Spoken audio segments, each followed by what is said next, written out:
Making a cardigan for my niece on our long road trip to Florida.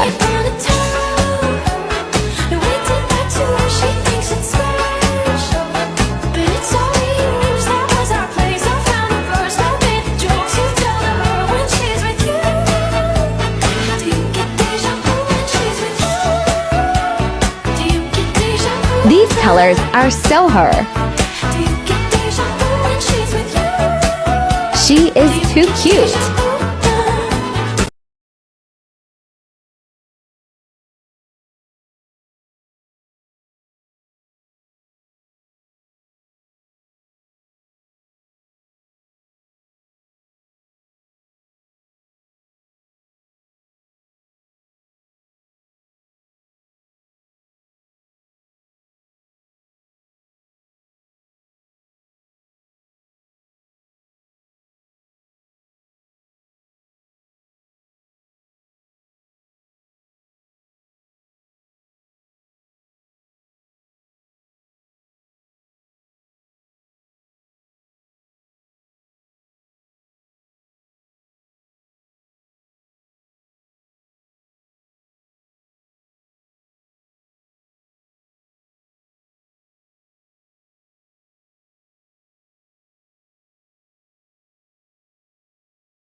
How to crochet for complete beginners.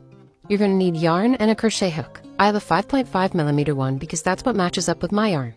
To start, you're going to need to create a slip knot, which is basically putting your pointer finger through the yarn, twisting it, and then putting your thumb through the loop and pulling the tail end of the yarn.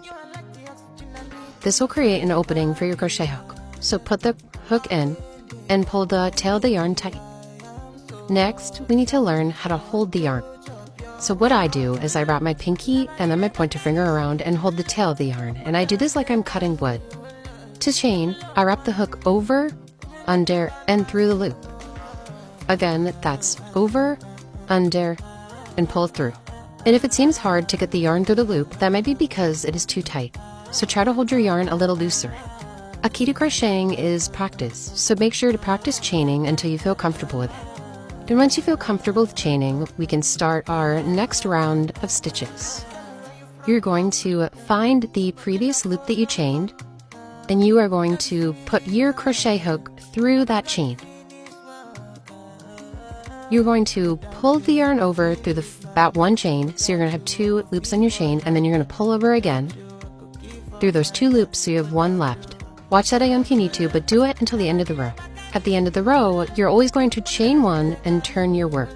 The stitch I chose to do was a single crochet, but there are many other stitches that you can practice and experiment with. And there are probably much better tutorials on YouTube of how to crochet, but please let me know if this one was helpful.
the beginner's guide to making a blanket. First, you're going to start off with a loop, and you're going to pull new yarn through the loop.